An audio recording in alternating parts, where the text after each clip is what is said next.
నమస్తే welcome to our channel. Posani Krishnamurali bail పై విడుదలైన సంగతి తెలిసిందే. మరి విడుదల అవ్వగానే అంబటి రాంబాబు ప్రెస్ మీట్ పెట్టి కొన్ని కీలక వ్యాఖ్యలు చేశారు. మరి వాళ్ళ దగ్గర లీగల్ టీం చాలా సపోర్టివ్ గా చాలా స్ట్రాంగ్ గా ఉందని చెప్పి ఆయన అన్నారు. అంతేకాకుండా గుంటూరు తాడేపల్లిలో మరీ ముఖ్యంగా చాలా స్ట్రాంగ్ గా ఉన్నారని, ఎన్ని కేసులు పెట్టినా సరే వారు ఎదుర్కొంటారని చెప్పి అంటున్నారు. మరి దీనిపైన పూర్తిగా విశ్లేషించడానికి మనతో పాటుగా ఉన్నారు పొలిటికల్ అనలిస్ట్ అశోక్ గారు. అశోక్ గారు నమస్తే. నమస్తే అండి. అశోక్ గారు, ఇప్పుడు పోసాని కృష్ణమురళిది అక్రమ అరెస్ట్ అని చెప్పి మరి దాదాపు 26 రోజుల పాటు ఆయన్ని అరెస్ట్ చేసి ఉంచారని, బెయిల్ ఇవ్వడంలో కూడా నాటకీయ పరిణామాలు చోటు చేసుకున్నాయని చెప్పి అంబటి రాంబాబు అన్నారు. మరి ఎన్ని కేసులు పెట్టినా ఎంతమందిని అరెస్ట్ చేసినా వాళ్ళ దగ్గర లీగల్ టీం చాలా స్ట్రాంగ్ గా ఉందని, పోలీసుల కన్నా ఎక్కువగా కూడా స్ట్రాంగ్ గా ఉందని ఆయన అంటున్నారు. ఏంటి అసలు ఆయన మాట్లాడే దాంట్లో వాస్తవం ఉందా? అసలు లీగల్ టీం గురించి మాట్లాడాల్సిన పని ఏంటి? నిజంగా ఇవన్నీ కూడా అక్రమ అరెస్టులా? ఏ మాటకి ఆ మాట చెప్పుకోవాలంటే, వాస్తవంగా అక్కడ అంబటి రాంబాబు గతంలో లాయర్గా పనిచేయడం, ఎంత పాస్ అయిపోయిన తర్వాత అంటే లా పాస్ అయిన తర్వాత ఒక 6 నెలల నుంచి 7 నెలల నుంచి మ్యాక్సిమం 1 year లోపు ప్రాక్టీస్ అంటూ చేశాడు. కానీ ఆ నల్లకోటు విలువ తెలిపే విధంగా ఈ యొక్క కూటమి ప్రభుత్వం ఆయన తట్టి లేపింది. అయ్యా నీ వృత్తి అదిగిని ఒకసారి మళ్ళీ ఆ నల్లకోట వేసుకొని ఒకసారి లా పుస్తకాలు తిరగేసి చూడండి అంబటి రాంబాబు అని చెప్పి ఆయనకి మళ్ళీ ఆయన చదువులు ఆయన గుర్తు చేసే విధంగా ఈ కూటమి ప్రభుత్వం చేయడం నిజంగా హర్షణీయమండి. ఫస్ట్ ఆఫ్ ఆల్ ఆయన నాకు లా తెలుసు, ప్రతి ఒక్కరు నాకు మీకు 30 మంది పోలీసులు ఉంటే మా దగ్గర 100 మంది లాయర్లు ఉన్నారు, మీకు చేతనం చేసుకోండి, మేము అవసరం అయితే ప్రైవేట్ కేసులు వేసుకుంటాము, హేబియస్ కార్పస్ వేస్తాము, ఈ రకరకాలిటీ అన్ని థీమ్స్ అని చెప్తా ఉన్నాడు. అంటే లాలో ఉండే లూసుకులు అని చెప్తా ఉన్నాడు. అయితే ఇదే అంబటి రాంబాబు ఒక్క మాట గుర్తుపెట్టుకోవాలి. ఆ మధ్య సోషల్ మీడియా కీచకుల పైన మన రాష్ట్ర ప్రభుత్వం దాదాపు 706 నుంచి 740 కేసులు దాకా వేసిందండి. దాంట్లో కల్లం హరికృష్ణారెడ్డి, అదేవిధంగా బోరుగడ్డ అనిలు, ఇటువంటి వాళ్ళు అంటే ఇంకా చెప్పడానికి సుధారాణి, ఇటువంటి వాళ్ళు చాలామంది జైల్లో మగ్గుతానే ఉన్నారు. వాళ్ళ తరపున దమ్ముంటే అంబటి రాంబాబు మాట్లాడాల. వాళ్ళు మాట్లాడిన మాటలు ఇప్పటికీ సోషల్ మీడియాలో హల్చల్ అవుతూ ఉన్నాయి. ఒక ఆడబిడ్డను కానీ, లేకుంటే అంటే నారా లోకేష్ ఫ్యామిలీని కానీ, లేదా అంటే పవన్ కళ్యాణ్ గారి ఫ్యామిలీని కానీ ఆ విధంగా మాట్లాడేదే. అక్కడ ఆయన చెప్పే ఆమె సుధారాణి అయితే ఈయన చెప్పే గుంటూరు పరిధిలోనే ఆ హైవే పైన పక్కన డాబాలో కూర్చుంటుంది, చుట్టూరు 20 మంది మనుషులు ప్రశాంతంగా మందు విందు చిందు అన్నీ ఉంటాయి. తర్వాత ఒక సెల్ఫీ వీడియో తీసుకొని ఆవిడ మాట్లాడే రౌడీజం మాటలు చూస్తేనే ఒరే నాయన సహజంగా మాట్లాడేదానికి మనకు ధైర్యం సరిపోదు కదా. జనసేన కార్యకర్తలు కావచ్చు, టీడీపీ కార్యకర్తలు కావచ్చు, సగటు మనుషులకు మన రాష్ట్రంలో బెంబేలు అయితే విధంగా ఒరే సహజంగా ఉండే వైసీపీ కార్యకర్తలకు స్థాయి ఆ మాదిరి ఉంటే ఒక ఎమ్మెల్యే స్థాయి వ్యక్తులు, ఎంపీటీ స్థాయి వ్యక్తులు, లేదంటే ఎంపీ స్థాయి వ్యక్తులు వాళ్ళని ఢీ కొట్టి మనం స్వేచ్ఛవాయువులు పీల్చుకోగలమా, బయటకు వచ్చి మాట్లాడగలమా, మనకేమైనా ఇబ్బంది జరిగితే బయట చెప్పుకోగలమా అని చెప్పి మొత్తం అది ఏ విధంగా అయిపోయిందంటే రాష్ట్ర ప్రజలపైన ఒక క్లచెస్ విధించేశారు. బయటకు వచ్చి మాట్లాడితే వాళ్ళ జైలు పాలయ్యేట్టుగా అప్పట్లో లా ఈ విధంగా ఉండేది. సరే, ఇదే అంబటి రాంబాబు ఏం చెప్పినాడు, ఈ మాదిరి 706 నుంచి 740 మంది పైన కేసులు 41A నోటీసులు రిలీజ్ అయిపోయినాయి కదా. ఆ సమయంలో అంబటి రాంబాబు ముఖ్య అనుచరుడు ఒక ఆయన నా దగ్గరనే ఉన్నాడు, నా ఇంట్లోనే ఉన్నాడు, దమ్ముంటే అరెస్ట్ చేయండి అని చిటికే చెప్పాడు అంబటి రాంబాబు. అరెస్ట్ చేయలా, చేసి పారమొత్తి జైల్లో ఉన్నాడు. ఇదే బోరుగడ్డ అనిలు ఏ విధంగా అయితే మగ్గుతూ ఉన్నాడో జైల్లో, అదే మాత్రం మగ్గుతూ ఉన్నాడు. చేతనైతే ఆయన బయటికి తీ, అంబటి రాంబాబు చేతనైతే నీ ముఖ్య అనుచరుని బయటికి తీ. ఆయన తీకపోగా బయట సోషల్ మీడియాలో కానీ లేదా మీడియా పరంగా మాట్లాడితే జగన్మోహన్ రెడ్డి ఒరే నాకుండేది అంబటి రాంబాబు ఒక్కడే రా అని జగన్మోహన్ రెడ్డి కళ్ళలో పడడానికి విశ్వ ప్రయత్నాలు చేస్తూ ఉన్నాడండి అంబటి రాంబాబు. చేతనైతే ఆయన బయటికి తీలా.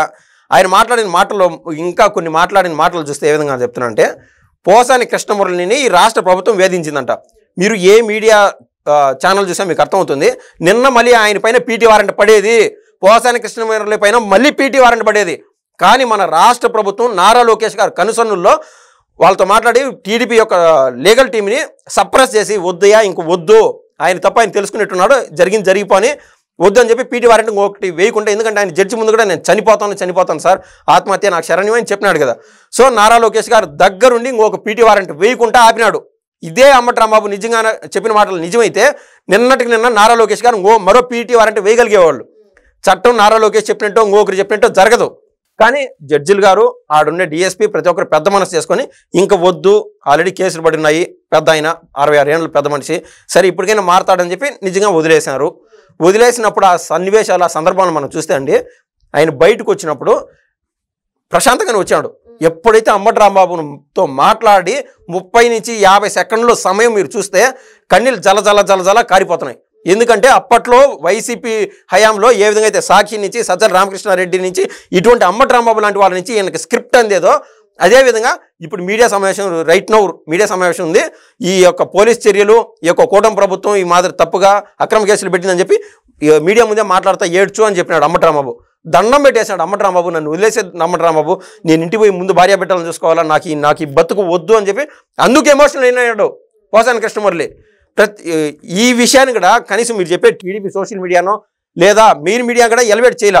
వాస్తవంగా జరిగింది అది, దగ్గరుండేది, ఆయన మాట్లాడిన విధానం చూసినా కూడా అర్థమవుతుంది. అంబటి రాంబాబుని ప్రాధేయపడినాడని ఈయన, నేను మాట్లాడలేను ఇంక మీడియా ముందుకు రాలేను అని. నారా లోకేష్ గారు ఏదైతే అనుకున్నారో ఇంక వద్దు, జరిగింది ఏదో జరిగిపోయింది, ఆ మనిషి మారితే చాలు అనుకున్నాడు నారా లోకేష్ గారు. అదే కోవలో ఇన్నాళ్ళు 20 నుంచి 20 రోజులు జైలు శిక్ష అనుభవించి బయటకు వచ్చి నిజంగా ఆయనలో పరివర్తన అంటూ వచ్చింది. మనం చూస్తూనే ఉన్నాం. అంబటి రాంబాబుకి అంటే తిట్టలేకనో ఇంకొకటి లేకనో, అయ్యా మా కోసం నువ్వు కష్టపడినావు, ఏదో లీగల్ టీంని అన్నీ పెట్టినావు, ఏదైతే జరిగిపోయింది నన్ను ఈ రొంపు నుంచి వదిలేసేయండి, ఈ పడిన కేసుల నుంచి బయటపడడానికి నేను ప్రయత్నం చేస్తాను, నా ఆరోగ్యం మారేదని ఆయనకి చెప్పుకొని ప్రాధాయపడి ఏడ్చాడు ఆయన సందర్భం అదండి అది. ఓకే అండి. మరి ఇంకా చూసుకున్నట్లయితే అంబటి రాంబాబు అదే ప్రెస్ మీట్ లో టోల్ గేట్ల ప్రస్తావన ఎత్తారండి. మరి చంద్రబాబు నాయుడు గారు ఏదో కొత్త పాలసీ తీసుకొస్తున్నారు. ఈ పాలసీ ప్రకారం ఇప్పటి వరకు హైవే పైనే మనం టోల్ గేట్స్ కట్టే వాళ్ళము, ఇప్పుడు పల్లెటూర్లకు వెళ్ళాలన్నా సరే ఈ టోల్ గేట్స్ ఫీ అనేది తీసుకోబోతున్నారు, ఇంప్లిమెంట్ చేయబోతున్నారు అంటూ ఆయన ఏదో వ్యాఖ్యలు చేశారు. మరి దాని మీదే వీడియో తీసినా కూడా వాళ్ళని అక్రమంగా అరెస్ట్ చేశారని చెప్పి ఆయన అంటున్నారు. వాస్తవం ఎంత ఉంది అసలు? ఒకటి అంటే irrespective of subject, Nara Lokesh గారు ఎప్పుడైనా ఏదన్నా పాదయాత్రలోనో లేకుండా వీళ్ళు ఇచ్చిన సూపర్ 6 హామీల్లోనో వీళ్ళు ఇచ్చిన మేనిఫెస్టోలోనో ఒక్క మాట కూడా ఇంటర్ విద్యార్థులకి మధ్యాహ్నం భోజన పథకం పెడతానని నారా లోకేష్ గారు ఎక్కడా చెప్పలా. ఆయన పెద్ద మనసు చేసుకొని ఇంటర్ విద్యార్థులు కూడా మధ్యాహ్నం భోజన పథకం అంటూ పెట్టాడు.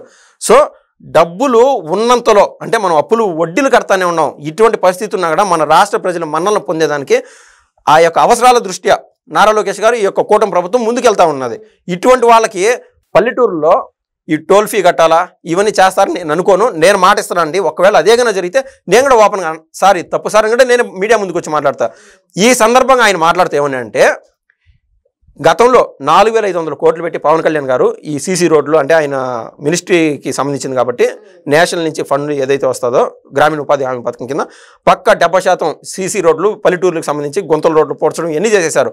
830 కోట్లు పెట్టి ఆ హైవేలు కావచ్చు ఎక్కడ పడితే అక్కడ గుంతలు ఉన్నాయో 20,000 కిలోమీటర్ల పరిధిలో గుంతలన్నీ ఫిల్ చేసేసారని, అంటే సాఫీగా రోడ్లు ఉండే విధంగా. ఇటువంటి సందర్భంలో పల్లెటూర్లకి టోల్ ఫీ కడతారు అని చెప్పి ఈయన ఏం చేశాడు అంబటి రాంబాబు, వాళ్ళ సొంత టీం పెట్టి ఒక మాట చెప్తున్నాను గుర్తు చేసుకోండి.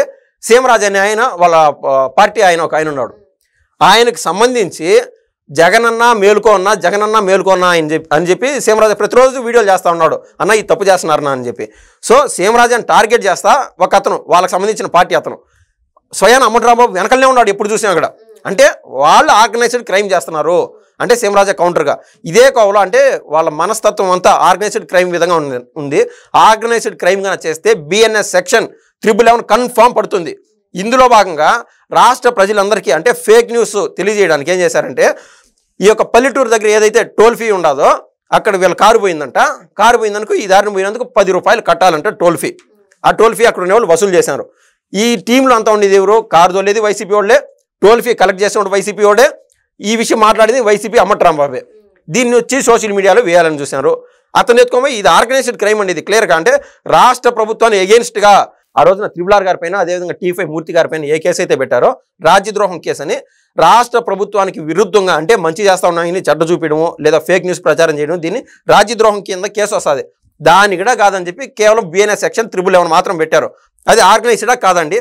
ఇప్పుడు ఏదైనా సరే ప్రతి సాక్షిలో ఏమని చెప్పండి, ఈ టోల్ ఫీ పెడుతున్నారు, ఈ పల్లెటూరు పోతా ఉంటే ఎక్కడైనా ఒక్కసారి ఒక్క న్యూస్ చూపిండి, వీళ్ళు ఆర్గనైజ్డ్ క్రైమ్ చేస్తున్నారు. సో వీళ్ళకంటే ఆయన ఏదైతే 100 మంది మాకు లీగల్ టీం ఉండదు అనుకుంటున్నారో, లీగల్ టీం కాదు, మంచికి ఎప్పుడు టీడీపీ సపోర్ట్ ఉంటుంది. ఇటువంటి 100 మంది కాదు, 1000 మంది కాదు, ఎంతమందినే ఉండి టీడీపీని తగలాలంటే లీగల్ టీంతో దేశంలో ఎవరికి సరిపోదు. నాది పూచి. మరో అంశంతో మళ్ళీ కలుద్దాం. థ్యాంక్ యూ అండి. ధన్యవాదాలు.